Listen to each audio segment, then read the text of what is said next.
నమస్తే. నవరాత్రుల్లో 9 రూపాల్లో అమ్మవారు భక్తులకు దర్శనమిస్తుంటారు.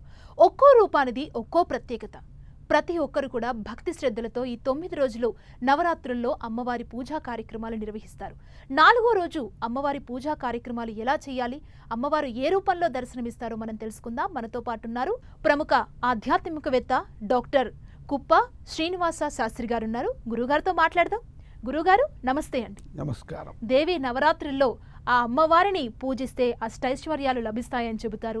4వ రోజు అమ్మవారు ఏ అవతారంలో భక్తులకు దర్శనమిస్తారు, ఆ రోజు అమ్మవారి విశిష్టతని మా ప్రేక్షకులకు తెలియచేస్తారా? తప్పకుండానమ్మా. దేవీ నవరాత్రులలో 4వ రోజు ఆశ్వయుజ శుద్ధ చతుర్థి 4వ రోజుగా పరిగణింపబడుతూ ఉంటుంది. ఈ 4వ రోజు ఆ నవదుర్గాత్మిక అయినటువంటి దుర్గా పరమేశ్వరిని మనము కూష్మాండా దేవి రూపంలో ఆరాధన చెయ్యాలి. అలాగనే ఆవిడనే లలితా త్రిపుర సుందరి అని కూడా మనం ఆరాధన చేస్తాము. అంటే జగన్మాత అన్నమాట. లలిత అంటే తల్లి అని అర్థం. చూడండి, లలిత 3 అక్షరములు.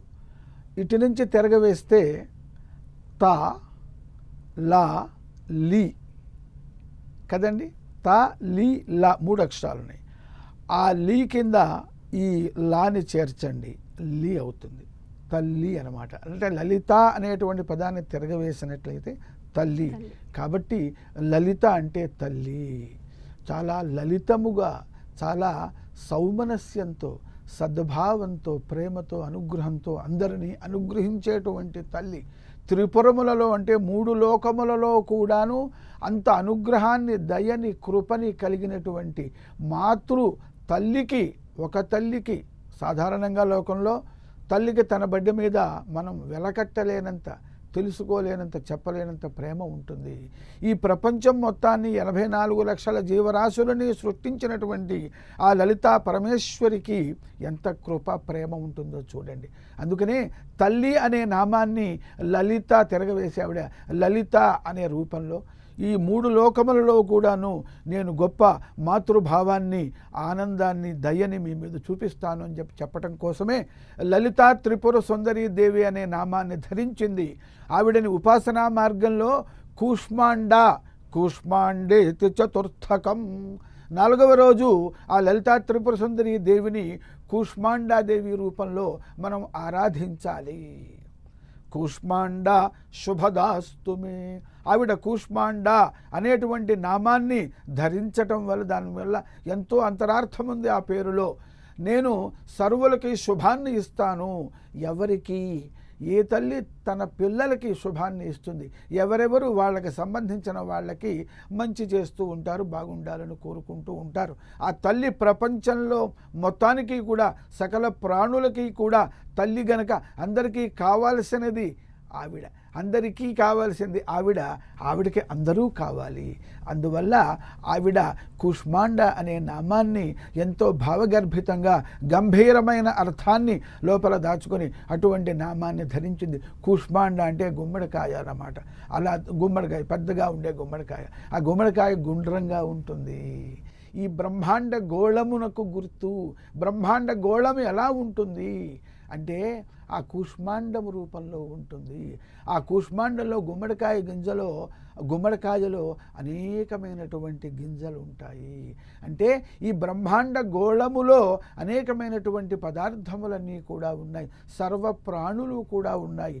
ఈ సర్వప్రాణులు ఆ కూష్మాండము యొక్క గర్భములో లోపల ఉన్నాయి. ఈ మొత్తాన్ని ధరించినటువంటిది ఎవరు? ఈ కూష్మాండము.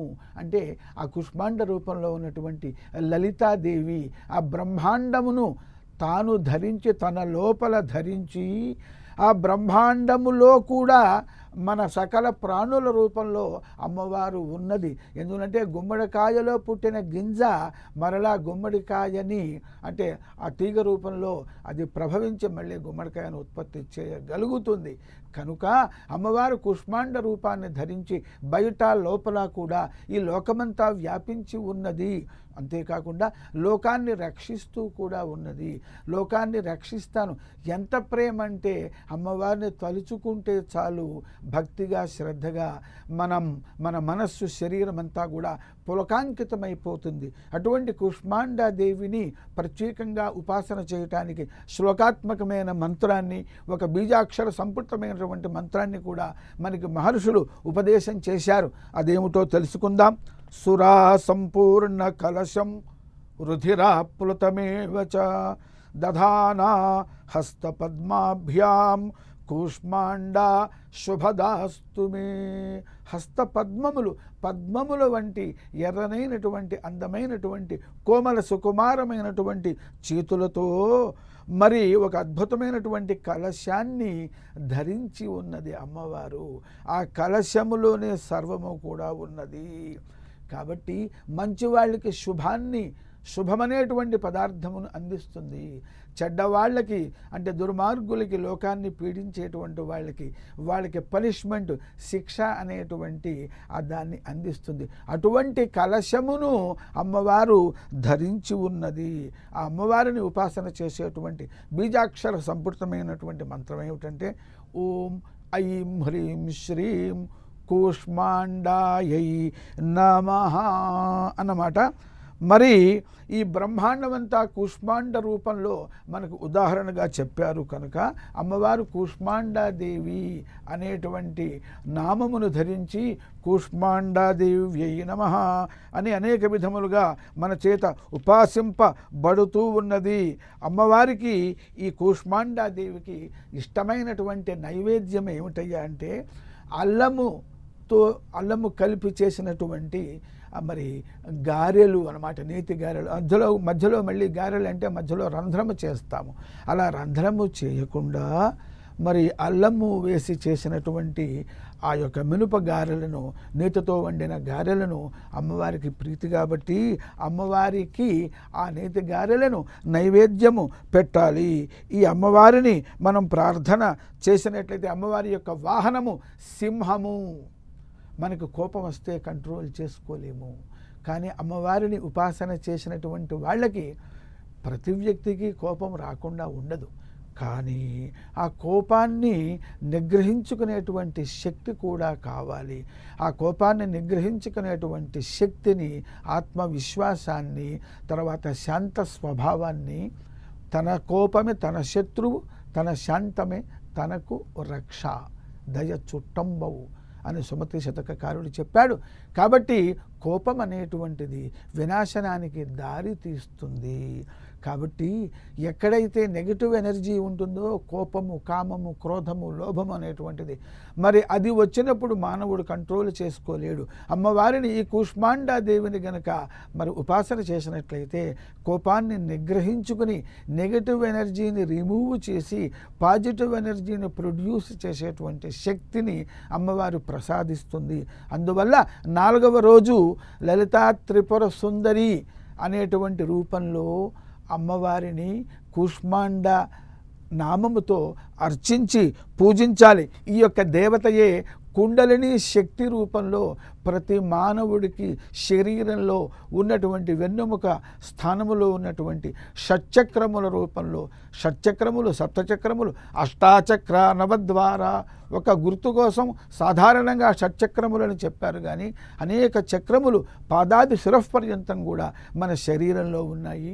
వాటిల్లో మూలాధార చక్రం అనేటువంటిది, అక్కడే ఆ యొక్క సర్వశక్తి స్వరూపిణి అయినటువంటి ప్రపంచం యొక్క సృష్టి స్థితి లయములను కలగజేసేటువంటి దేవీ స్వరూపమైనటువంటి కుండలిని శక్తి ఉన్నది.